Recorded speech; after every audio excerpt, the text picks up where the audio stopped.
Friends, Karimnagar style వంటకాలకి స్వాగతం. ఈరోజు మనం ఎగ్ మసాలా కర్రీ ఏ విధంగా చేసుకోవాలో తెలుసుకుందాం. దానికోసం గ్యాస్ స్టవ్ ఆన్ చేసి బౌల్ పెట్టుకొని అందులో ఒక 3 టేబుల్ స్పూన్ల ఆయిల్ కొంచెం హీట్ అయిన తర్వాత జీలకర్ర, ఆవాలు అవి దూరగా వేగిన తర్వాత కొంచెం చెక్క, లవంగాలు, ఒక 2 బగారాకులు వేసుకొని కొంచెం ఫ్రై చేసుకోవాలి.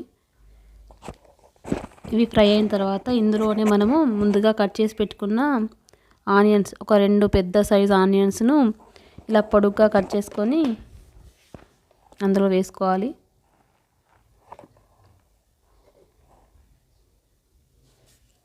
ఇందులో కొంచెం అంటే ఒక చిటికెడు సాల్ట్ వేస్తే ఆనియన్ అనేది త్వరగా మగ్గుతుంది. ఇప్పుడు కొంచెం సాల్ట్ వేసుకొని మొత్తం ఉల్లిగడ్డలు మగ్గేంత వరకు బాగా ఫ్రై చేసుకోవాలి.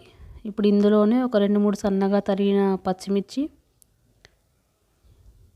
వేసి ఒక 2 నిమిషాలు కలుపుకొని ఒక 2 నిమిషాలు మూత పెట్టి ఆనియన్స్ ఉడికించుకోవాలి.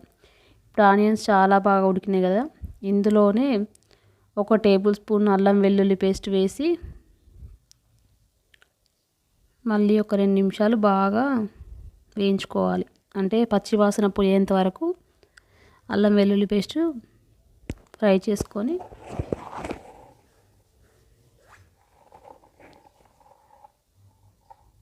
ఇప్పుడు అల్లం వెల్లుల్లి పేస్ట్ చాలా బాగా ఫ్రై అయింది కదా, ఇందులోనే ఒక చిటికెడు పసుపు,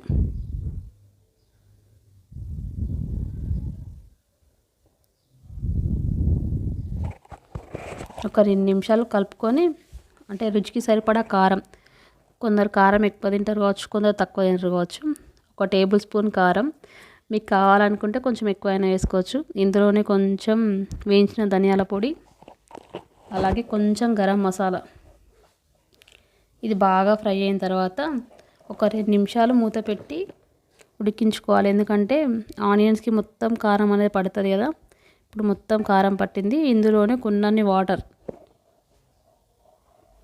అంటే ఒక చిన్న గ్లాస్ వాటర్ వేసుకొని ఒక 10 నిమిషాలు మంచిగా పొంగొచ్చేంత వరకు ఉడికించుకొని, నేనైతే ఒక 6 ఎగ్స్ పోసుకుంటున్నా, మీరు వీలైతే ఇంకెక్కువైనా పోసుకోవచ్చు.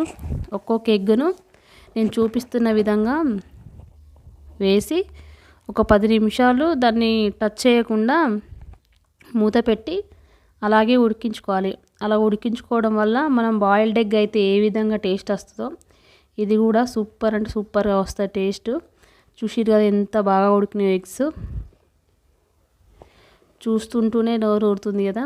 ఇప్పుడు ఈ ఉడికిన ఎగ్స్ని ఒక్కొక్క దాన్ని రెండో వైపు కూడా మంచిగా కారం పట్టేటట్టు తిప్పుకొని ఉడికించుకోవాలి మళ్ళీ ఒక 10 నిమిషాలు. ఇలాగే ప్రతి ఒక్క ఎగ్ని కలపకుండా ఉండడం వల్ల ఎగ్ అనేది మనం ఏ విధంగా అయితే వేస్తామో అదే విధంగా వస్తుంది. ఇప్పుడు అన్ని ఎగ్స్ని మంచిగా రెండో సైడ్ తిప్పుకొని మళ్ళీ ఒక 2 నిమిషాలు మూత పెట్టుకొని మంచిగా ఉడికించుకోవాలి. ఇప్పుడైతే ఈ కర్రీ మొత్తం అయిపోయినట్టే. లాస్ట్లో కొంచెం కొత్తిమీర వేసి దించేస్తే ఎంతో టేస్టీగా ఉండే ఎగ్ మసాలా రెడీ అయినట్లే. మీరు కూడా ట్రై చేయండి ఖచ్చితంగా. నచ్చితే ఒక లైక్ చేయండి, షేర్ చేయండి.